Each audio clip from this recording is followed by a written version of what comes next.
রায়ের বাজার, যেখানে রোদ্দুর নামে শোকে কালো মেঘ হয়ে।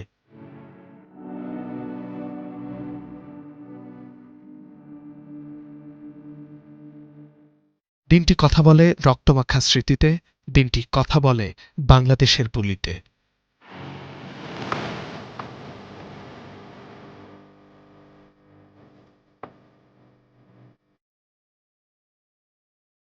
কিন্তু বাংলাদেশ কতটা শোক আজও জমা। বাবা হারানো এক সন্তানের ভাষায় সময়ের দীর্ঘ যাত্রায় শোক কমলেও শূন্যতা রয়ে গেছে। অনেক বছর ধরে এরকম ভাবে চলে আসতে আসতে হয়তো আমরা থিতু হয়ে গেছি। আমরা ধরে নিয়েছি যে এর বেশি আমাদের কিছু আশা করার নেই, আমি যদি পারিবারিক জায়গা থেকে বলি। তারপর আরেকটা বড় জায়গা হচ্ছে, যেটা হয়তো ২৪-এর প্রজন্মটা বুঝবে, মানে ২৪-এর আন্দোলনের প্রজন্মটা বুঝবে কিছুটা, সেটা হচ্ছে যে ট্রমাটা হয়, যে মানসিক কষ্টের জায়গাগুলো হয়। যোগ হয়েছে আক্ষেপও। ৫৪ বছরের দীর্ঘযাত্রায় ঘুরে ফিরে এই একটি দিবসেই যেন আটকে আছে দিনটি, সাথে প্রমাণ থাকলেও বিচার না পাওয়ার নিভৃত কান্না। একটা বড় ডকুমেন্টারি এভিডেন্স আছে, এখনো আছে, যেটা একটা documentary film, war crimes fine নামে। এইটা একজন বিদেশি সাংবাদিক ডেভিড বার্গম্যান, যিনি বাংলাদেশে পরিচিত এখন, তিনি সেই সময় এটা করেছিলেন ৯০-এর দশকে, এবং তিনি তথ্য অনুসন্ধান করে বের করেছিলেন ৩ জন যুদ্ধাপরাধীর কথা। তাদের একজনের বিরুদ্ধে কিছু আইনি প্রক্রিয়া আমাদের এখানে ট্রাইব্যুনালে নেওয়াও হয়েছিল। তো সেই ব্যক্তি এটা অস্বীকার করেছিলেন, এবং তিনি তখন এই ট্রাইব্যুনালকে ক্যাঙ্গারু কোর্ট বলেছিলেন। তারপরে বিভিন্ন সময় এটা যখন আর হয়নি, তখন আমরা মোটামুটি ধরে নিয়েছি এটা হয়তো আর হবে না।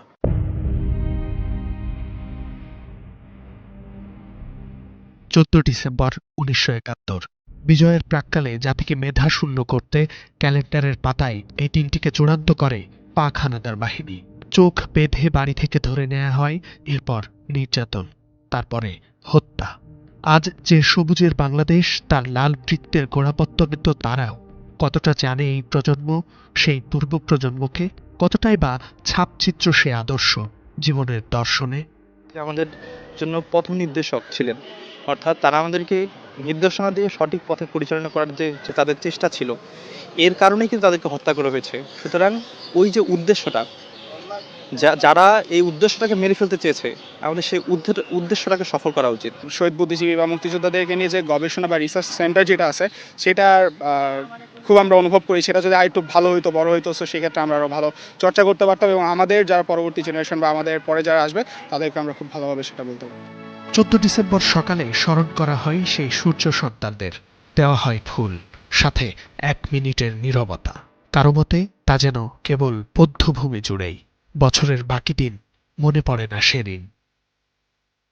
রায়ের বাজারের এই ইট পাথরের দেয়ালটি শুধুমাত্র একটি স্মৃতিসৌধ নয়, এটি পুরো জাতির একটি আয়না, যে আয়নার সামনে দাঁড়িয়ে শহীদ বুদ্ধিজীবীরা এখনো প্রশ্ন করেন, আমরা কি পেরেছি তোমাদের সেই স্বাধীন সার্বভৌম রাষ্ট্র উপহার দিতে?